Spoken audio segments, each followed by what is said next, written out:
우리가 지금 금융기관하고요, 금융상품에 대한 선택 요령까지 다뤄봤는데, 세 번째 챕터에서는, 세 번째 장에서는 예금자 보호제도에 대해서 알아보도록 할게요. 근데, 아까 우리가 금융상품 선택 요령까지만 다뤄봤는데, 요거 하나 참고로 더 설명을 드릴게요.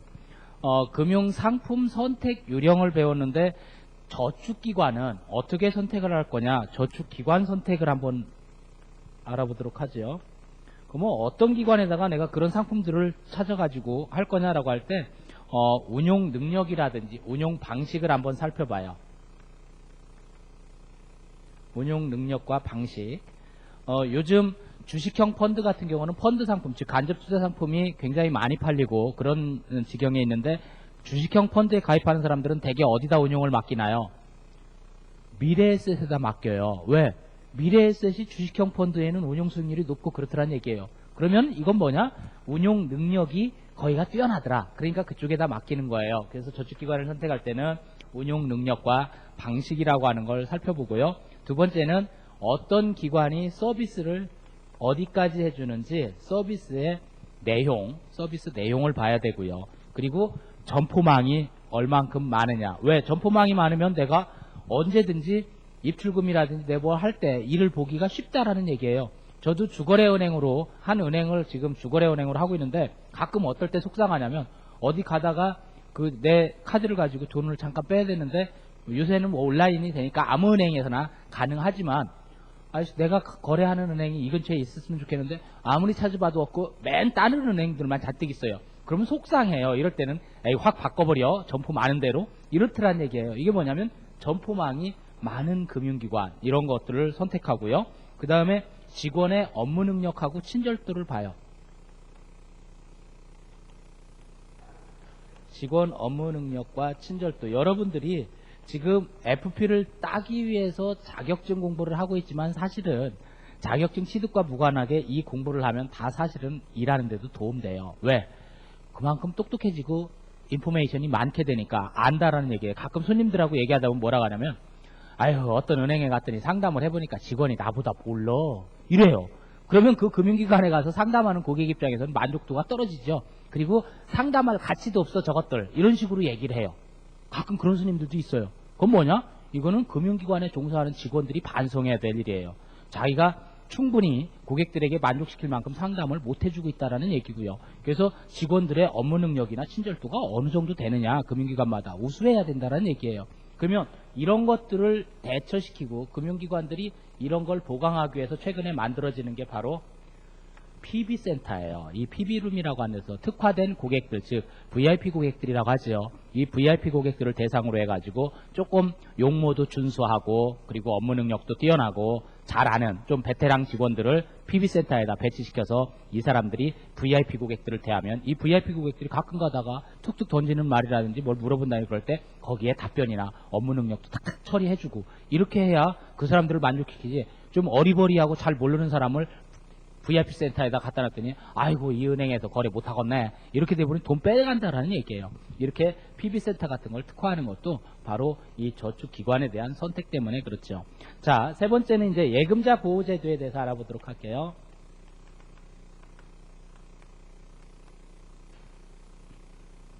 자, 예금자 보호제도는 무엇을 말하냐면 1인당 5천만 원까지 저축한 사람, 예금자에 대해서 보호를 해준다라는 취지인데, 어떨 때 5천만 원까지 해준다라는 얘기인지, 이 1인당 5천만 원이 이거는 무조건 전 금융기관을 통틀어 5천만 원이 아니죠. 금융기관마다 해서 5천만 원씩이니까 내가 여러 금융기관에 나누어 저축하고 있으면 5천 해서 금융기관 다 박살나도 내가 받을 수 있는 거는 몇 억이 될 수도 있는 거예요. 금융기관을 분산 투자하고 있으면. 자, 그러면 어떨 때 이렇게 공적 자금 가지고 예금보험공사로부터 대지급을 받을 수 있냐. 첫 번째는 예금 지급이 정지됐을 때,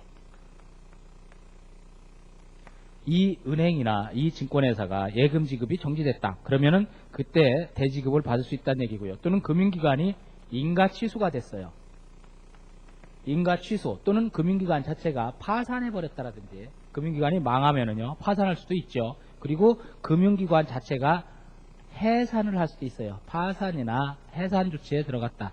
또는 계약을 이전할 때가 있어요. 이 계약 이전은 어떨 때냐면 부실 금융기관을 처리할 때 보통 브릿지뱅크 이런 걸 설치해가지고 계약을 상품들을 다 이전시키죠. 이럴 때는 대신 예금보험공사에서 예금에 대해 대지급을 해줍니다. 자, 그러면 이 예금보호제도는 모든 사람에게 다 적용이 되느냐? 보험이 가입되어 있는 금융기관이 있고 가입이 안 된 금융기관이 있는데 보험 가입이 된 데를 부보금융기관이라고 합니다. 자, 부보금융기관도 알아둬야 되고요. 부보금융기관에 가입하면 모든 상품이 보호되냐? 안 되는 상품들이 있어요. 그거를 비보호 상품이라고 합니다. 자, 부보금융기관은 우리나라는 5가지 금융기관만 예금보험공사에 보험가입이 돼 있어요. 어디냐? 은행, 증권회사, 종합금융회사, 보험회사, 상호저축은행. 여기까지 5개 금융기관에 대해서만 보험가입이 돼 있고요. 나머지는 보험가입이 안 돼 있어요. 그럼 나머지 금융기관들 한번 볼까요? 신용협동기구는 다 안 돼 있어요. 신용협동기구 어디라고 했어요? 새마을금고, 신협, 농수, 단위조합. 얘네들은 뭘 믿고 안 돼 있느냐? 그럼 거기다가 가입했는데 그 신용협동기구 새마을금고 하나 망하면은 예금 못 찾냐? 새마을금고 연합회 이런 식으로 걔네들 연합회 주식이 있어요. 연합회에서 1인당 5천만 원까지 예금보험공사에서 주는 거하고 똑같이 다 적용을 합니다. 그러니까 예금보험공사에 보험가입이 안 돼 있어도 보장은 되고요. 그 다음에 우체국. 우체국은 예금보험공사에 보험가입이 안 돼 있습니다. 무슨 배짱으로 그럴까요? 내가 우체국에다 예금했는데 우체국이 나 돈 못 주게 된다. 그거는 나라가 망한 꼴이에요. 공적기구이기 때문에 이 우체국이 못 줄 정도면 나라가 망하고 내가 예금 받아서 뭐해? 이런 지경이 되는 거죠. 그래서 우체국은 예금보험공사에 보험가입을 안 하고요. 그 다음에 투신사. 이 투신사는 공적기구도 아니고 국가기관도 아니고 그렇다고 해서 투신협회, 자산운용협회에서 대지급하는 제도도 없는데 왜 안 할까요? 투신사는 이걸 가지고 오히려 더 강점으로 홍보해요. 저도 투신사에 한번 방문했다가 이런 문구를 보고 깜짝 놀랐어요. 처음에는. 앞에 첫머리를 딱 읽어봤더니 뭐라고 되어 있냐면 저희 투신업계는 예금자 보호법상 예금 보호가 안 되기 때문에 더욱 안전합니다. 이게 뭔 소리요? 보호가 돼야 안전한 거지 보호가 안 되니까 더욱 안전하다니. 그래서 그 밑에를 자세히 읽어봤어요. 이 부분만 큰 글씨로 써놓고요. 밑에다가 뭐라고 되어 있냐면 설명을 하는 거예요. 자, 투신사는 예금보험공사에 보험가입이 안 돼 있습니다. 왜 안 돼 있냐면 내가 자산운용사에다 돈을 넣는 거는 그 돈을 자산운용사가 아무리 경제가 어렵고 경영이 어려워도 그 돈을 함부로 못 써요. 뭐를 해야 되냐? 반드시 주식을 사든 채권을 사든 투자상품으로 편입을 해야 돼요. 그러면 그 투신사가 망했어도 자산운용사가 망해도 주식이나 채권은 남아있죠. 내 돈 가지고 주식 사놨으니까. 내 돈 가지고 채권 사놨죠. 망해도 그거는 있어요. 그래서 투신사에다 돈을 맡기면 은행에 맡기는 것보다 더 안전하다고 하는 게 뭐냐? 은행에다 돈을 맡겼는데 20억을 맡겼다. 망하면 얼마 찾아요? 5천만 원 받죠? 20억 맡겼어도. 투신사는 망해도 20억 다 찾습니다. 물론 주식형으로 들었으면 18억 찾을 수도 있지. 주가가 빠졌으면. 근데 20억 맡겼는데 30억 찾을 수도 있어. 주가가 올라가서. 그래서 투신사는 오히려 망해도 무조건 주식이나 채권 형태로 찾을 수 있기 때문에 더 안전하다. 이렇게 얘기를 하는 거예요. 그러니까 자기네는 그게 더 강점이라는 얘기죠. 여기에 맡기는 거는 다른 데다가는 거액 자금이 5천만 원밖에 못 찾지만 자기네는 다 찾을 수 있다라는 얘기예요. 이게 그래서 투신사는 구조적으로 상품 운용이 그렇게 되기 때문에 망해도 고객들은 관계없기 때문에 예금보험공사에 보험가입을 안 한다라는 얘기예요. 할 이유도 없고요. 다음 중 부부금융기관이 아닌 것은 예금보험공사에 보험가입이 안 돼 있는 그런 금융기관은 이렇게 물어보는 시험 문제 잘 나와요. 자, 그러면 은행과 증권, 종금사, 보험회사, 상호저축은행에 가입한 모든 상품은 다 대지급이 되냐? 아닙니다. 거기에 가입한 상품이라 하더라도 실적 배당 상품은 원칙적으로 안 되고요. 예적금에 대해서만 보호를 해줍니다. 그런데 구체적으로 보호가 안 되는 상품은 우리가 정리해둘 필요가 있어요. 왜냐하면 다음 중 예금 보호 상품이 아닌 것은 이런 시험 문제 또 잘 나오거든요. 그래서 비보호 상품 종류는 꼭 챙겨줘야 된다는 얘기예요. 원칙적으로는 실적 배당은 안 해주는 걸 원칙으로 하는데 실적 배당 상품인데도 불구하고 해주는 게 있어요. 또 이건 예외지요.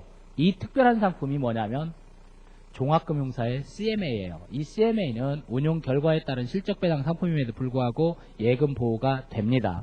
자, 그 다음에 은행에 가서요. 외화예금을 하면 이 외화예금은 예금보호가 안 됩니다. 콜금리로 콜 차입을 하면 그 차입금도 예금보호가 안 됩니다. 은행에 가서 CD를 발급받거나 RP 거래를 했을 때 이거 보호받지 않습니다. 그래서 내가 은행에서 양도성 예금증서 발급받으려면 좋은 은행 가야 돼요.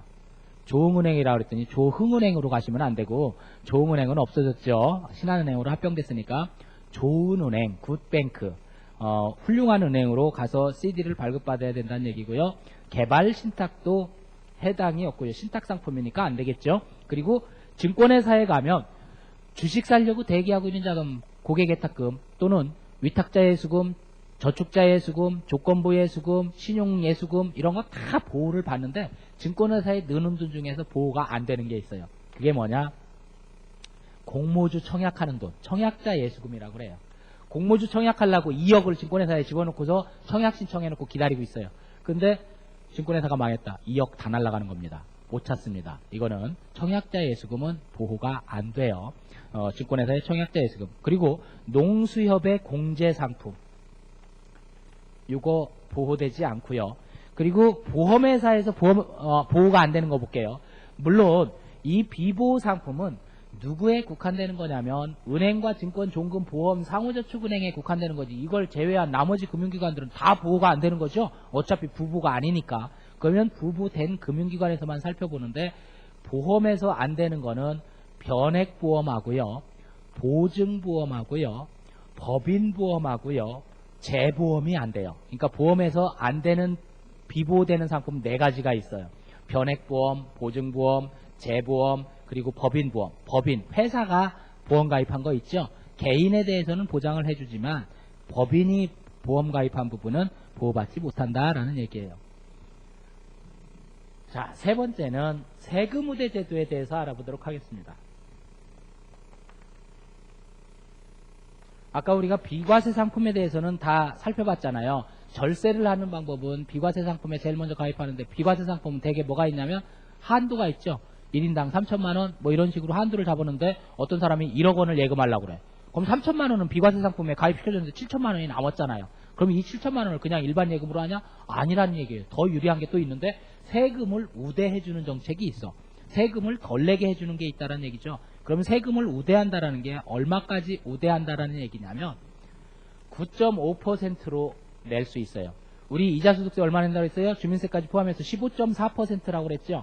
15.4%를 9.5%로 줄여주기 때문에 요 몇 퍼센트라도 절감할 수 있는 방법이 있더란 얘기예요. 그러면 세금우대 상품에 가입하는 9.5% 이자 세금을, 이 9.5%는 어떻게 돼 있느냐면 9%의 소득세와 0.5%의 농특세로 되어 있어요. 농어촌 특별세 0.5%와 9%의 소득세를 부과하면 원천징수는 9.5%로 끝나버린다는 얘기예요. 자, 그러면 이 세금우대는 어떻게 되어 있냐? 한도로 관리를 하는데 전체 한도로 관리해요. 이 한도가 그럼 어떻게 되어 있냐? 일반인의 경우에는 1인당 4천만 원 세금 혜택을, 우대 혜택을 주는 게 1인당 4천만 원. 노인과 장애인은 6천만 원까지 혜택을 주는데, 이때 노인은 누구를 노인이라고 하냐? 남자는 60세, 여자는 55세 이상이면 노인이라고 취급을 해줍니다. 작년까지만 해도 미성년자 1,500만 원인 규정이 있었는데 올해부터 폐지됐어요. 근데 우리 규제가 바꿨음에도 불구하고 미성년자 1,500만 원이 아직도 남아있어요. 지우세요. 미성년자 1,500만 원은 폐지돼서 19세 미만의, 19세 이하의 미성년자에게는 세금 우대 혜택을 주지 않습니다. 자, 그러면 이 세금 우대를 받는 부분은요, 세액공제가 있고 소득공제가 있어요. 자, 공제받는 방법을 2가지로 나눠서 살펴볼게요. 세액공제, 소득공제. 우리나라는 지금 현재, 과거에는 세액공제 상품이 많이 있었어요. 그래서 근로자 주식저축이라든지 장기증권저축이라든지 이런 게 있었는데 지금은 이제 가입이 안 되기 때문에 세액공제는 의미가 없어요. 지금 상황에서는. 그러면 우리는 중점적으로 봐야 되는 게 뭐냐? 소득공제예요. 소득공제 혜택을 주는 금융상품을 살펴보도록 할게요. 먼저 소득공제 해주는 상품 중에 주택 관련 예금이 있어요. 자, 주택 관련 예금하고요, 소득공제 해주는 게 개인연금, 연금저축. 주택 관련 예금에서 소득공제 해주는 상품은 딱 하나 있었죠. 소득공제 뭐가 있었어요? 청약예금이 있고 청약부금이 있고 청약저축이 있었는데 거기서 청약저축이 저소득층에게 청약저축에게는 소득공제 혜택을 부여해주고요. 그리고 장기 주택마련저축에 300만원까지 소득공제 해준다 했죠. 1년에 300만원까지 장기 주택마련저축.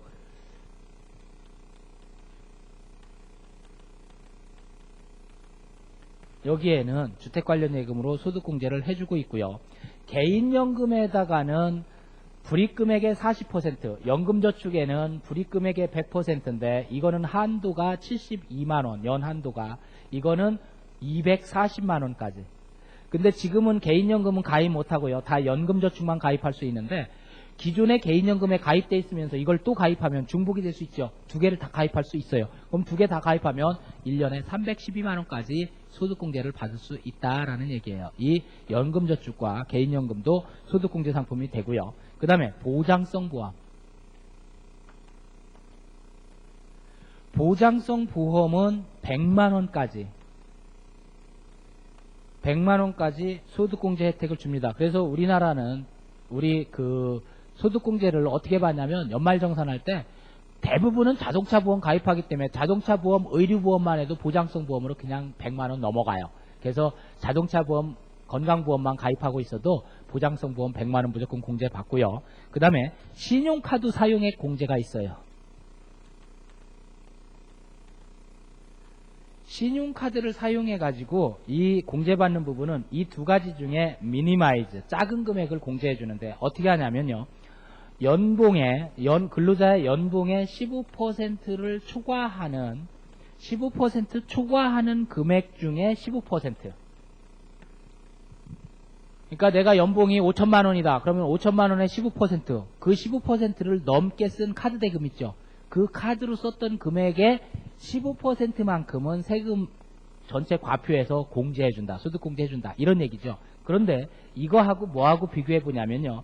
내 전체 총급여액에 1년 연봉의 총급여액의 20%하고 이거하고 비교해서 둘 중에 작은 걸로 택해갖고 그 금액 한도는 어디까지만 해주냐면 500만원 한도로 1년에 500만원까지 신용카드 사용한 거에 대해서 소득공제를 해준다라는 얘기예요. 그러니까 이 500만원 한도로 소득공제 받으려면 사실 굉장히 많이 써야 돼. 카드로. 왜 그럴까요? 연봉의 15%를 넘은 걸로 해서 15%니까 한번 내가 연봉이 1억이라고 해볼게요. 1억의 15%는 얼마예요? 1500만원이죠. 그러면 1500만원이 넘었어야 돼. 신용카드로 쓴 게 1500만원 넘었어야 되니까 1500만원 넘은 거 중에서 또 15%예요. 그러려면 500만원을 그걸로 채우려면 수천만원씩 써야 되겠죠. 신용카드로. 그렇기 때문에 신용카드로 공제받으려면 비용 지출이 굉장히 많이 됐을 때, 그럴 때 공제를 받는 거예요. 신용카드 사용액에 대해서도 공제를 해준다. 자, 그런데 이 소득공제를 받는다든지 세금 혜택을 받을 때는요, 만기 이전에 중도 해지하면 다 토해내야 되고 세금 혜택 못 받는다고 그랬죠. 근데 이럴 때가 있어요. 특별 중도 해지. 특별한 사유로 해서 어쩔 수 없이 해약해야 되는 경우는 봐준다라는 얘기예요. 이거는 페널티를 안 매긴다. 그러면 이 특별 중도 해지 사유가 뭐냐 물어보겠죠. 첫 번째는 가입자의 사망. 돌아가셨는데 이제 더 가입 못해요. 이건 어쩔 수 없잖아요. 해약하고 싶어서 해약하는 게 아니야. 가입자의 사망 또는 이민가, 해외 이주, 이민 가게 됐다든지 또는 퇴직당했어. 그러면 못 넣겠다라는 얘기예요. 이런 사유일 때는 특별 중도해지 사유가 돼가지고 다음 특별 중도해지 사유와 거리가 먼 것은 그럴 때 결혼 뭐 이런 것도 나와요. 그러면 틀리는 것이요. 결혼했다고 해서 그 사람을 봐줄 수는 없다라는 얘기예요. 자, 그러면 전체적으로 개괄적으로 총론적으로 해서 금융상품, 금융기관들을 살펴봤는데 이 전체 금융기관 중에 많은 상품을 취급하는 게 어디냐면 은행상품이죠.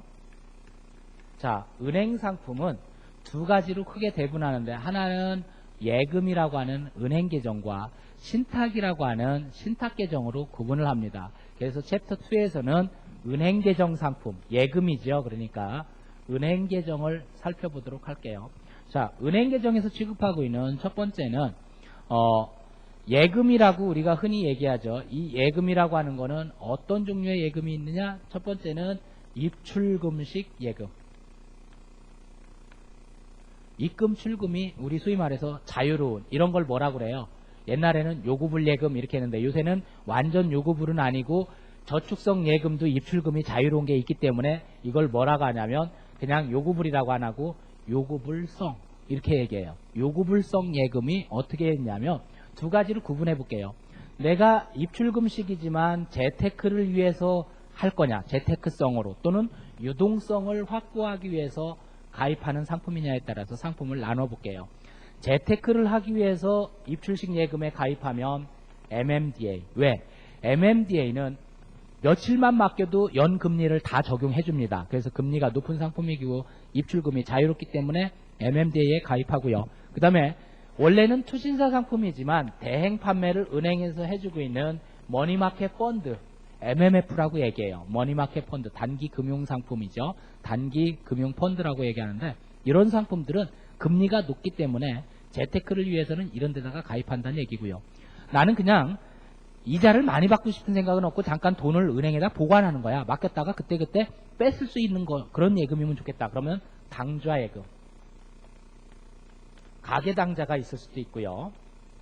법인이 쓰면 그냥 당좌예금이고 법인 당자는 이자가 없고요. 가계당자는 이자를 지급할 수도 있습니다. 그리고 이자율이 낮은데 옛날부터 요구불 예금의 대명사는 보통예금이죠. 입출금이 자유롭고 가입 자격 한도 아무것도 없는 이런 상품이고요. 그 다음에 저축예금이 있어요. 저축예금은 요즘 증권회사들하고 제휴해가지고요. 증권 제휴 상품으로 많이 나옵니다. 입출금이 자유로운 상품이죠. 그 다음에 별단예금이 있어요. 별단예금은 무엇을 별단예금이라고 하냐면 이런 거죠. 내가 은행에 가서요. 1000만원 출금 신청을 하면 보통 은행의 창구 직원이 물어봅니다. 어떻게 드릴까요?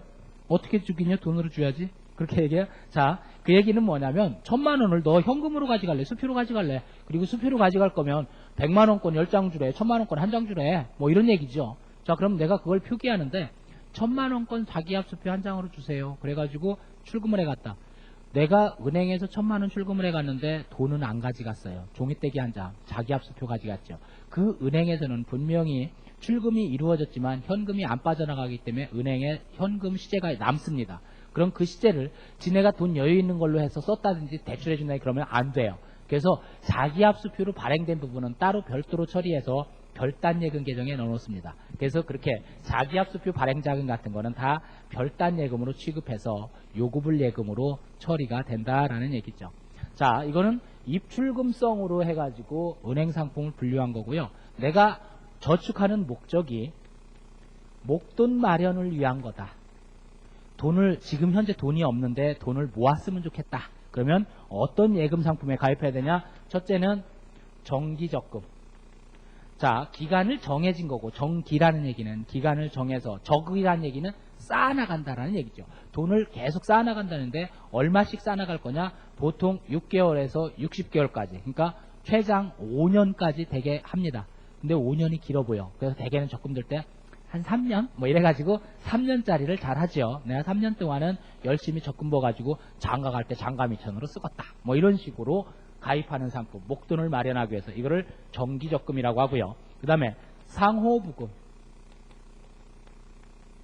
상호부금은요, 제가 아까 대출 받고 싶으면 상호부금에 가입해라 이랬죠. 자, 이 상호부금이 뭐냐면요, 이게 변천된 거예요. 여기 젊으신 분들은 혹시 알라는 거예요. 개 알아요? 개? 지금 되게 개 하고 있는 사람도 있는데 해봤자 먹자개야. 2만원씩 매달 걷어가지고 먹으려고 그 개 말고 그건 친목개고 옛날에요. 보통 이 개는 어디서 나왔냐면 이게 상부상주의 전통이에요. 우리 국사 시간에 나왔을 거예요. 아니면은 그 윤리 같은 데서요. 이거는 옛날부터 신라시대, 고려시대, 조선시대에 계속 꾸준히 이어져 왔던 거예요.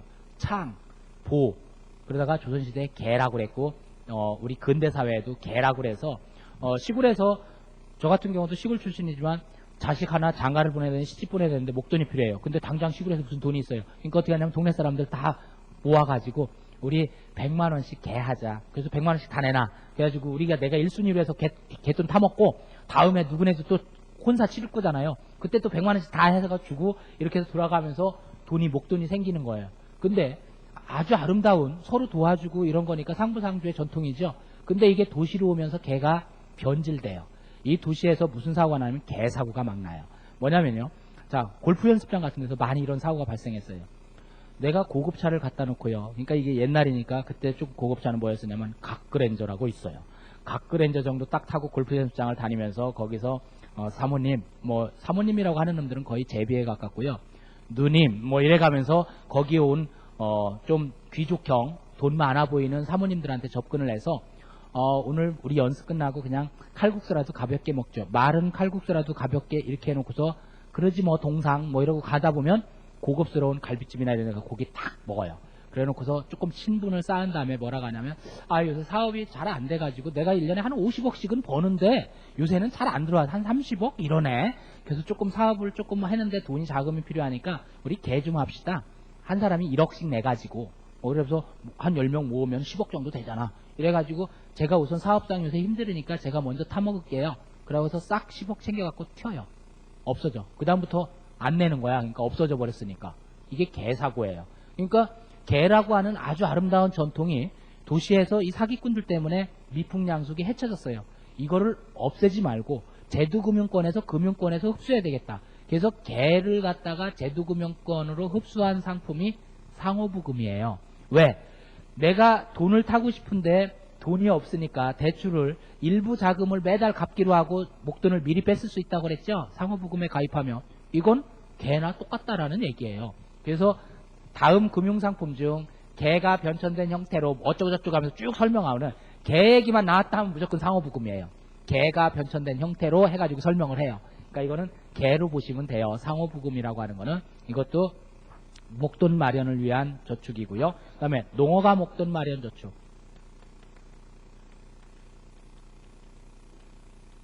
이 농어가 목돈 마련 저축은 제목에도 목돈을 마련하기 위한 저축이래 붙어 있어요. 이 농어가 목돈 마련 저축은 은행의 금융상품이라기보다는 단위조합 상품이라고 그랬죠. 근데 이거는 일반 상품이 있고요. 그리고 저소득 농민, 일반 농민에게는 한 달에 12만원까지, 저소득 농민에게는 한 달에 10만원까지 가입할 수 있게 해주는데 그 대신 이거는 정책금리를 낮춰서 주고 이거는 금리를 높여서 줍니다. 그래서 이거는 지금 우리나라에 두 자릿수 금리 주는 상품이 있나요? 예금금리가? 있어요. 농어가 목돈 마련 저축은 지금 두 자리 금리가 됩니다. 12% 줘요. 아니 요새 어떻게 이 12%짜리 금리가 있나요? 정책금리라고 그래가지고 국가 예산을 가지고 농민들을 도와주는 차원에서 금리를 높여서 주고 있습니다. 이건 예산으로 주는 거예요. 그래서 내가 시골 사는데 여기다가 저축을 했으면 좋겠다 그랬지만 아무리 많이 넣어도 한 달에 12만원이 최대 한도예요. 12만원씩 모아가지고 부자 되겠죠. 자, 여기까지가 한도라는 게 문제는 돼요. 금액이 아주 크지는 않죠. 자, 이거는 목돈을 마련하기 위한 저축이고요. 내가 이미 목돈이 있을 경우에는 목돈을 가지고 돈을 굴려야 되겠죠. 그래서 목돈을 굴리는 방법을 뭐라고 하냐면 목돈 투자로 재테크하는 저축, 재테크 저축이라고 얘기하는데 이 재테크 저축은 거치식 예금이 돼요.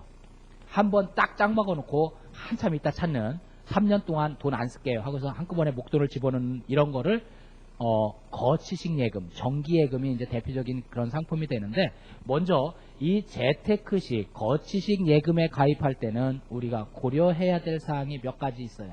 자, 고려사항 먼저 주의를 할게요. 첫 번째는요, 투자 기간을 고려해야 돼요. 3년짜리로 할 거냐, 5년짜리로 할 거냐, 내가 이 돈을 안 쓰는 기간이 얼마나 되냐, 이걸 봐야 되고요. 그 다음에는 금리 적용이 어떻게 되는지 이자율 적용 방법을 봐야 돼요. 금리를요, 달리로 적용하는지 복리로 적용하는지 살펴봐야 되고요. 그리고 고정금리로 하는지 변동금리로 적용하는지 또는 확정금리로 지금 아예 가입하는 순간 다 확정시켜버리는지 이 금리, 이자율 적용을 어떻게 하는지 살펴봐야 되고요. 그리고 내가 이자를 금융기관에다가 내가 꼭 저축할 때는 꼭 살펴봐야 되는 게 뭐냐면 이자 지급을 세전 이자로 하면 안 돼요. 세금을 공제하고 나서 세후 이자를 고려해 봐야 된다는 얘기예요. 그러니까 세금 절세 부분도 살펴봐야 되죠. 네 번째는 유동성과 세금을 검토해 봐요. 이때 유동성과 세금에서 이 세금은 종합과세를 얘기하는 거예요. 이자소득세가 아니라 종합과세 되는 부분을 검토해서 내가 예금한 게 많으면은요 종합과세 대상이 되거든요. 연 금융소득이 4천만 원 넘으면 종합과세 돼서 세율이 굉장히 비싸지죠. 아유 이자만 1년에 4천만 원이 나오기 쉽지는 않죠. 근데 저도 손님 중에 한 명이 통장에다 70억 원을 넣어놓고 있어요. 이자 어마어마하게 붙어요. 이거는 1년에 4천만 원이라 한 달에 이렇게 나와요. 그러니까 이렇게 큰 돈이 있는 사람들이 많기 때문에 이 유동성 문제하고 세금, 종합과세가 그 사람한테 혜택이 되는지 이런 부분을 살펴봐야 되고요. 자, 그러면 이 거치식 상품, 재테크 상품에 대해서 구체적으로 상품의 종류로 한번 들어가 볼게요. 자, 재테크 상품은 어떤 것이 있냐? 첫 번째는 정기예금.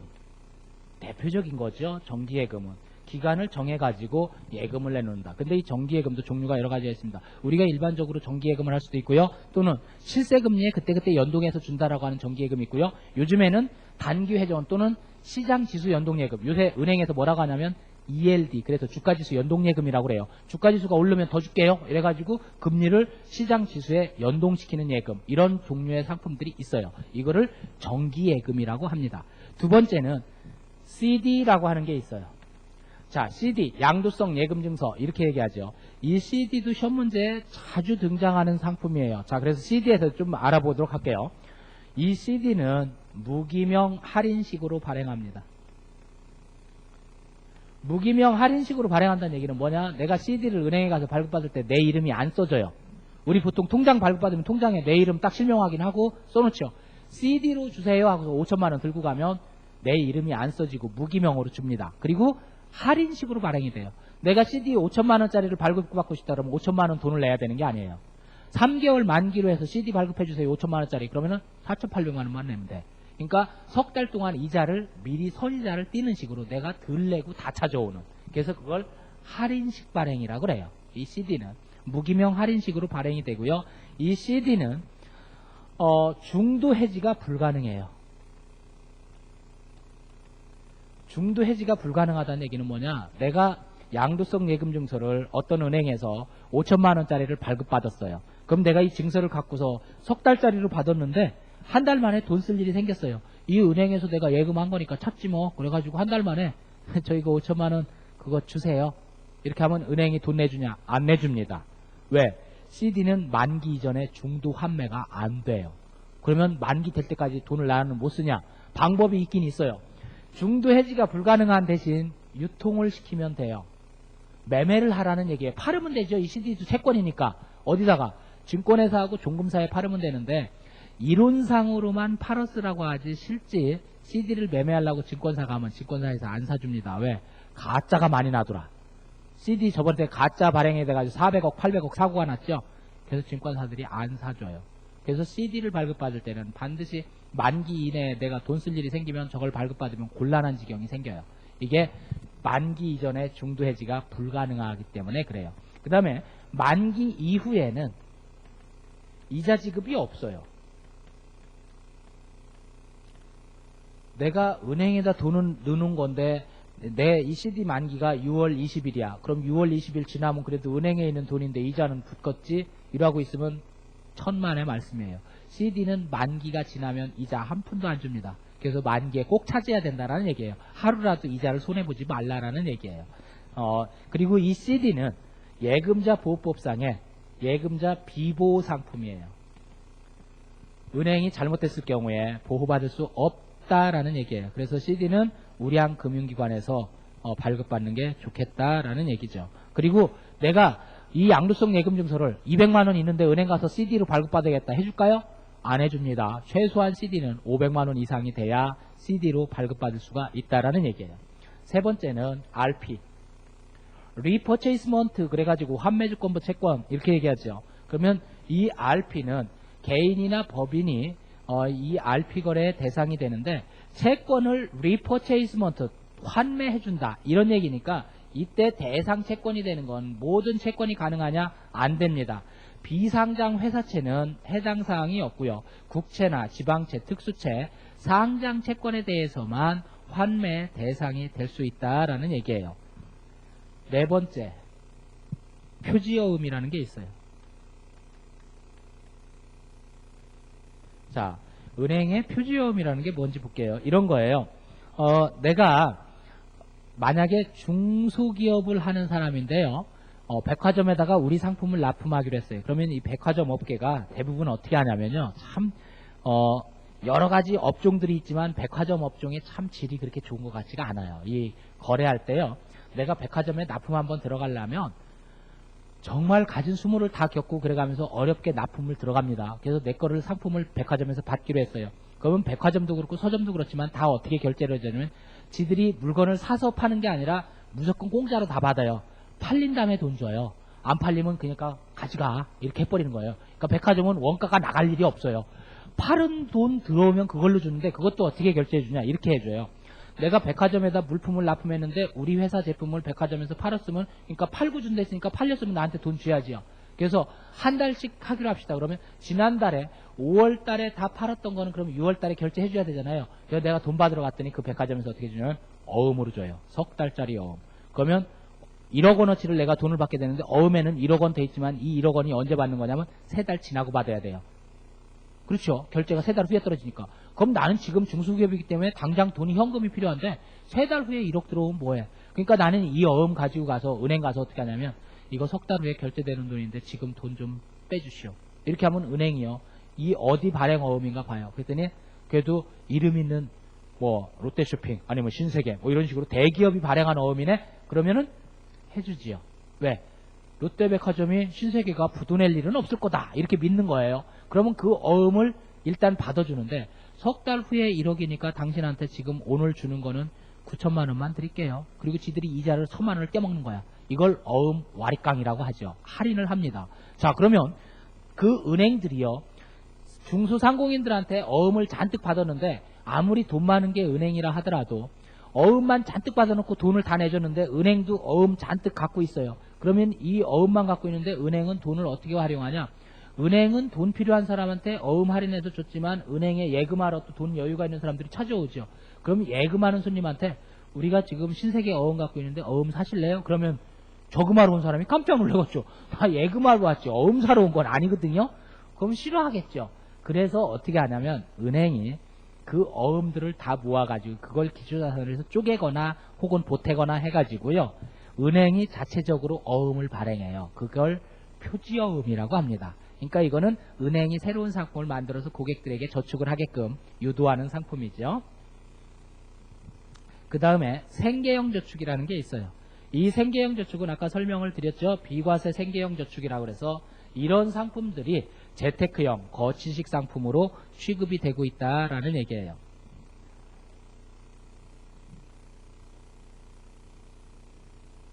자, 그러면 네 번째는 특수 목적을 갖고 있는 특수 목적부 상품을 보도록 할게요.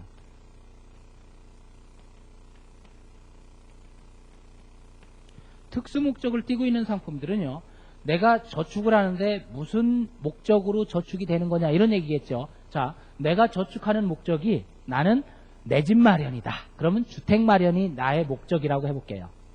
나는 주택 마련이라고 하는 게 목적이다 라고 한다면 주택 마련을 위한 저축 상품 이런 것들에 가입해라 라는 얘기예요. 처음에는 주택 청약 저축,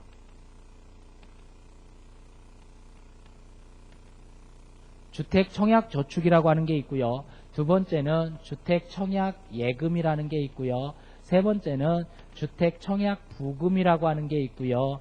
네 번째는 장기 주택 마련 저축이라고 하는 게 있어요. 자, 주택 관련 예금으로 네 가지가 있는데 여기다 금을 딱 그려놓으면 얘만 성격이 좀 하나 틀려요. 왜 성격이 틀리냐? 얘네들은 다 아파트 청약권이 부여되는데 장기 주택 마련 저축은 청약 자격은 주어지지 않습니다. 돈만 그냥 모았을 뿐이에요. 자, 그러면 이 상품들 하나하나의 특징을 잠깐 살펴보도록 할게요. 주택 청약저축은 무주택 세대주에게만 가입 자격이 생겨요. 단 무주택 세대주라 하더라도 20세 미만의 단독은 제외해요. 20세 미만 단독 세대주. 단독은 제외하고 20세 이상의 무주택 세대주는 다 주택 청약저축에 가입할 수 있다라는 얘기예요. 그러면 주택 청약저축은 가입 계약이 어떻게 되냐? 국민주택 입주자로 선정될 때까지가 계약 기간이 된다라는 얘기예요. 근데 이 청약예금은, 주택 청약예금은 20세 이상의 국민이면 모두가 가능해요. 20세 이상의 국민이면 가능하고 1년씩 1년으로 이 예금 기간은 계약 기간이 정해졌는데 그럼 1년 지나면 어떻게 되냐? 자동으로 재투자가 이루어지는 거예요. 자동 재해치가 됩니다. 자, 그러면 이 청약예금은요. 돈 많은 사람들이 한꺼번에 가입하는 거기 때문에 목돈을 어떻게 가입하냐? 300만 원, 600만 원, 그리고 1000만 원, 1500만 원 이렇게 가입할 수 있는데 서울 같은 경우에 이건 각 지방마다 조금씩 틀려요. 서울에 의해서 300만 원에서 600만 원까지는 민영주택의 청약 자격이 있는 거고요. 민영주택. 1000만 원에서 1500만 원은 민간건설 중형국민주택. 민간건설 중형국민주택. 그러니까 대형 평수의 아파트죠. 민간건설 중형국민주택까지 다 청약할 수 있는, 예를 들어서 135제곱미터 이상 이거를 1500만 원만 납입해놓고 2년이 경과되면 아파트 청약 1순위가 되고 큰 평수의 아파트를 청약받을 수 있는 게 1500만 원. 나는 국민주택 규모인 85제곱미터 이하로 하겠다 그러면은 300만 원. 그러면 이거는 어떻게 하면 돼요? 좀 큰 평수를 내가 한다라면 아예 1500만 원을 처음부터 집어넣어 놓고 2년 버티면 되죠. 그럼 청약 1순위 자격이 생기는 겁니다. 이렇게 이거를 청약 예금이라고 하고요. 청약 부금은 뭐냐? 청약 예금은 목돈이 있는 사람들인데 나는 목돈이 저렇게 없어요. 1000만 원도 없어요. 그러면 나는 그냥 매달 월급 받는 생활을 하고 있으니까 한 달에 5만 원에서 50만 원씩 내가 불입해 나갈 수는 있다. 이렇게 해서 24회, 즉 24회 불입하면 2년이겠죠. 24회 이상 불입하면 청약 1순위 자격이 생기고 모자라는 돈을 대출해 주기까지 하는 대출 자격까지 생기는 예금을 청약 부금이라고 합니다. 그러니까 지금 자기 여건에 맞춰서 청약 저축에 가입할지 예금에 가입할지 부금에 가입할지를 선택하면 돼요. 나는 지금 목돈이 있다 그러면 청약 예금에 가입하면 되고요. 나는 조금 가난하다 그러면 청약 저축에 가입하면 되고요. 나는 중산층은 되는데 지금 당장은 돈 없어. 매달 월급을 받기 때문에 주택 마련을 위해서 예금할 수는 있어. 그러면 청약 부금에 가입하면 된다라는 얘기예요. 자, 자기 자격이 어디에 해당하는지에 맞춰서 주택 관련 예금을 할 수가 있다라는 얘기죠. 자, 그런데 여기에서 주택 마련 예금을 할 때는 꼭 우리가 참고할 내용이 한 가지 있어요. 뭐냐면 요즘 판교 같은 데 한번 예를 들어 볼게요. 판교에서 아파트 청약을 하는데 당첨만 됐다 하면 2억 정도는 프리미엄이 붙어요. 그러니까 당첨만 돼도 돈을 2억 정도는 챙기는 거란 얘기예요. 그러니까 사람들이 거기다가 막 청약을 해대요. 그래서 청약 경쟁률이 어떻게 되냐? 800대 1.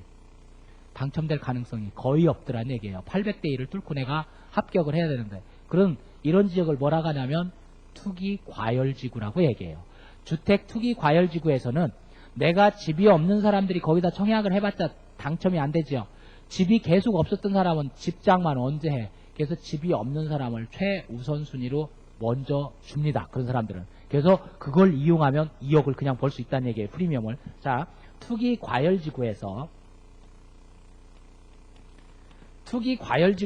어떤 혜택을 주고 있냐면 청약할 때 유의할 사항이 1순위 요건이 강화돼요.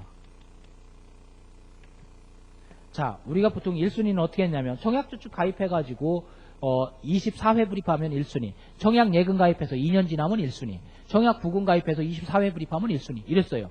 근데 그 1순위 요건이 까딸스러워진다라는 얘기, 특히 과열지구 내에서는. 그 다음에 무주택자에게는 우선 공급 제도가 있어요.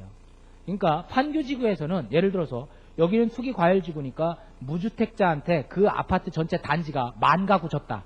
그러면 7,500가구는 집 없는 사람한테 다 나눠줘야 돼요. 75%를 집 없는 사람한테 주기 때문에 집 없는 사람이 무슨 저축 가입자예요? 청약저축 가입자한테 제일 먼저 줘야 돼요. 그러니까 이 세 가지 저축 중에서 뭐가 아파트 청약 받을 때 제일 유리하다? 청약저축 가입자는 무조건 받을 가능성이 높다라는 얘기. 이런 데 들어가면. 왜? 75%를 나한테 줘야 되고 이거로 한 사람들은 몇 명 없어요. 왜? 자기가 집을 한 채 갖고 있으면서 돈 많은 사람들은 또 당첨받으려고 또 신청을 했지. 제일 우선순위는 누구한테 주냐면 집이 아직까지 없던 사람이야. 그러니까 집 없는 사람을 기준으로 하면 몇 명 안 돼. 그러니까 이거는 당첨 확률이 굉장히 높아진다라는 얘기예요. 무주택자의 우선 공급 제도를 활용한다. 그리고 이 지역에 판교 지역에 들어가면 프리미엄을 2억을 번다 그랬더니 무조건 저기 가가지고 내가 지금 돈도 없으면 당첨만 되면 그 분양권을 팔아먹어야지 이렇게 하고 들어갔다는 큰 오산이에요. 왜? 이 지역은 분양권 전매가 금지됩니다. 못 팔아먹게 돼 있어요. 분양권을 못 넘겨요. 그러니까 이런 것들을 투기과열지구에서는 주의해야 된다라는 얘기고요. 자, 이거는 어떤 목적이라고 하는 특수 목적부 예금으로 할 때 주택 마련을 위한 거라고 한다면, 두 번째는 노후 대비를 위해서, 나는 노후 대비를 위해서 예금해야 되겠다 그러면은 연금저축을 가입하면 되죠. 자, 옛날에는 개인연금이라고 그랬고 지금은 연금저축이라고 하고, 또는 이 연금에다가 수익증권 형태로 신탁으로 맡기면 연금신탁이라고 이야기합니다. 이거는 양도가 불가능해요. 그 대신 계약 이전은 가능하고요. 세 번째는 교육자금. 교육자금이라고 하는 특수목적을 가지고 해야 되겠다 그러면 장학적금에 불입하는데, 이 장학적금은요 초등학생하고 중고등학생하고 달라요. 즉 유치원 초등학생은 100만원까지고요 중고등학생은 200만원까지로 한도가 되어 있는데 1인당 10계좌를 할 수가 있다라는 얘기예요.